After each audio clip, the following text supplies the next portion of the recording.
आइए टूल के 8वें सेक्शन की तरफ बढ़ते हैं, जिसका उन्वान है checks for understanding. Checks for understanding यानी तलबा की समझ को जांचने का मकसद ये देखना है कि उस्ताद किस तरह ये जांचता है कि तलबा सबक को समझ रहे हैं या नहीं।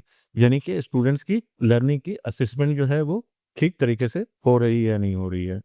इसके अहम इशारे हो सकते हैं कि सवालात के ज़रिए समझ को जांचना, यानी उस्ताद जो है मुख्तलिफ सवाल पूछकर बच्चों के अंडरस्टैंडिंग को समझने की कोशिश करता है।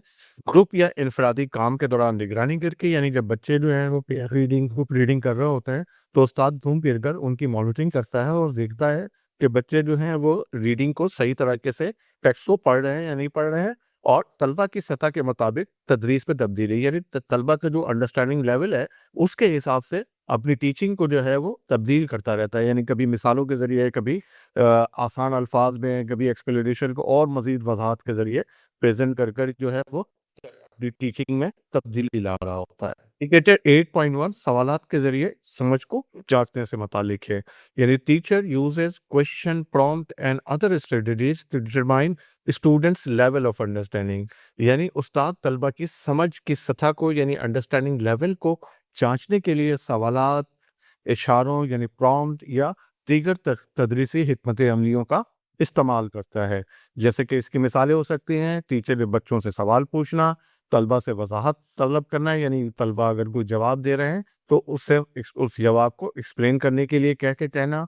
जैसे हाँ ना में जवाब हो जाता है तो वो उसकी वजाहत मांग सकता है कि आप हाँ कह रहे हैं तो क्यों कह रहे हैं, और ना कह रहे हैं तो क्यों कह रहे हैं। कुछ एग्जाम्पल्स तलब करना, यानी उनसे कुछ मिसालों के ज़रिए वजाहत मांगना, और मुख्तसर सरगर्मियों के ज़रिए अंडरस्टैंडिंग को जांचना। इसकी स्कोरिंग देखें किस तरह से करते हैं। लो स्कोर उस वक्त दिया जाएगा जब उस्ताद जो है तलबा की समझ जांचने के लिए कोई सवाल नहीं पूछता, बस वो अपना पढ़ाता चला जाता है। मीडियम स्कोर उस वक्त दिया जाएगा जब उस्ताद महदूद सवालात पूछता है, यानी चंद बच्चों से वो महदूद रहता है एक आध सवाल पूछकर, और उस्ताद बाकायदगी से मुख्तलिफ तलबा से सवाल पूछता जाता है। यानी कि पहले 10 मिनट में अगर उसने किसी दूसरे स्टूडेंट से पूछा है तो वो किसी और तरफ चला जाता है, और इसी तरह से बच्चों से उनके जवाब की वजाहत तलब करता है। तो उसी सूरत में एक हाई स्कोर दिया जाएगा। इंडिकेटर 8.2 तलबा के काम की निगरानी से मुताल्लिक है। इसका जो इंडिकेटर है वो इस तरह से लिखा है, the teacher monitors most students during independent और ग्रुप वर्क। यानी उस्ताद इनफरादी या ग्रोही काम के दौरान ज़्यादातर तलबा की निगरानी करता है। यानी जब ग्रुप वर्क या इंडिविजुअल असाइनमेंट दिया जाता है तो उस्ताद क्लास में घूम फिर कर अब बच्चों के काम को देखता है, और जहाँ जहाँ ज़रूरत पड़ती है तलबा को की रहनुमाई फराहम करता है, यानी तलबा को गाइड करता है। इसी तरह से मुश्किलात की निशानदेही करता है, यानी अगर देखता है कि कुछ बच्चे मुश्किलात का शिकार हैं, कंफ्यूज हैं, तो वो उनको हेल्प करता है और फौरी मदद करता है। ये इमीडिएटली फीडबैक उनको दिया जाता है। देखें कि इस इंडिकेटर को आप स्कोर कैसे करेंगे। लो उस सूरत में दिया जाएगा जब तलबा काम की कोई निगरानी नहीं करता, यानी वो ग्रुप वर्क दिया, असाइनमेंट दिया, वो एक साइड पे खड़ा हो जाता है या किसी और काम में मसरूफ हो जाता है।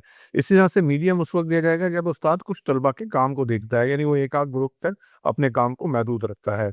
लेकिन हाई उस वक्त दिया जाएगा जब उस्ताद ज़्यादातर तलबा के काम की निगरानी भी करता है और उनको गाइडेंस भी प्रोवाइड करता है, यानी वो पूरी जमात का एक चक्कर भी लगाता है, और जहाँ जहाँ ज़रूरत पड़ती है वहाँ वो रहनुमाई फराहम कर रहा होता है। तो ऐसी सूरत में हाई स्कोर दिया जाएगा। इंडिकेटर 8.3 तलबा की सतह के मुताबिक तदरीस, यानी तलबा के लेवल को जांचना और उसके मुताबिक अपनी टीचिंग को एडजस्ट करने से मुतालिक है। यानी the teacher adjust teaching to the level of students. यानी उस्ताद तलबा की समझ के मुताबिक अपनी तदरीस को एडजस्ट करता है, यानी मुश्किल मौजू को दोबारा समझाता है। अगर लगता है कि क्या कहते हैं टॉपिक थोड़ा सा डिफिकल्ट है तो वो 2 मरतबा एक्सप्लेन करता है, मिसालें तब्दील कर देता है, यानी और मिसालें देता है या मिसालों को और सादा और आसान करता है। अपनी ज़बान को बहुत ही सिंपल लगता है, यानी मुश्किल अल्फाज, मुश्किल जुमले, लंबे जुमले इस्तेमाल करने से परहेज़ करता है, और इज़ाफ़ी एक्सप्लेनेशन फराहम करता है, यानी मज़ीद जो है कॉन्सेप्ट की वज़ाहत कर रहा होता है। इसमें आप लो उस वक़्त स्कोर करेंगे जब उस्ताद तलबा की मुश्किलात को नज़रअंदाज कर देता है, यानी उसको कोई दिलचस्पी नहीं होती कि स्टूडेंट समझ रहे हैं या नहीं समझ रहे हैं, वो अपना पढ़ाता चला जाता है। मीडियम उस वक़्त देते हैं जब उस्ताद कुछ वज़ाहत करता है, यानी थोड़ी बहुत वो अपनी टीचिंग को ट्वीट कर रहा होता है, चेंज कर रहा होता है, या कोई एक आध एग्ज़ाम्पल जो है वो बदल देता है। ہائی اس وقت دیں گے جب استاد طلبہ کی سطح کے مطابق تدریس میں مؤثر تبدیلی کرتا ہے، یعنی کہ اسٹوڈنٹس کے لیول کے مطابق جو ہے اپنی تدریس کو چینج کر رہا ہوتا ہے، اس میں تبدیلی لا رہا ہوتا ہے، جیسا کہ ہم نے پچھلے سلائی میں دیکھا کہ اس کو کیا کرنا چاہیے۔ اس کے لیے آبزرور کو ضروری ہے کہ آبزرو کرتے ہوئے استاد کے سوالات اور طلبہ کے جوابات کو غور سے سنیں، گروپ اور انفرادی کام کے دوران نگرانی کو نوٹ کریں، یعنی جب وہ گروپ ورک اور انڈیویجول ورک ہو رہا ہے تو اس وقت استاد کیا کر رہے ہیں اس کو نوٹ کریں، اور یہ دیکھیں کہ استاد طلبہ کی سمجھ کے مطابق تدریس کو کیسے تبدیل کرتا ہے، یعنی اسٹوڈنٹس کی جو لیول آف انڈرسٹینڈنگ ہے اس کے مطابق وہ اپنے تدریس میں کیا تبدیلیاں لے کر آتا ہے۔ اس طرح سے ہمارا اختتامی پیغام یہ بنتا ہے کہ چیک فار انڈرسٹینڈنگ کا بنیادی مقصد طلبہ کی حقیقی سمجھ کو جانچنا ہے، یعنی ان کی ریئل انڈرسٹینڈنگ کو سمجھنا ہے، تدریسی عمل کو بہتر بنانا ہے اور استاد کو بہتر رہنمائی فراہم کرنا ہے کہ وہ طلبہ کی جو انڈرسٹینڈنگ ہے اس کو کس طرح سے چیک کر سکتا ہے۔